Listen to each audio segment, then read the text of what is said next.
I den politiske beslutningsproces er den afgørende faktorer, der er i spil.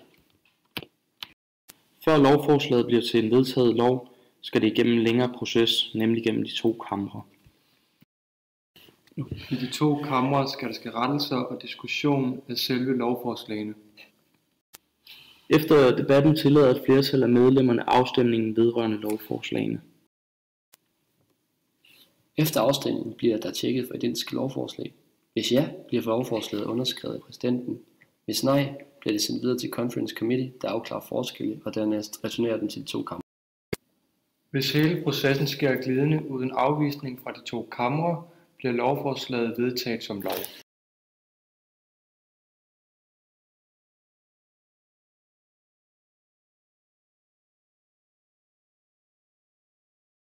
Created using Powtoon.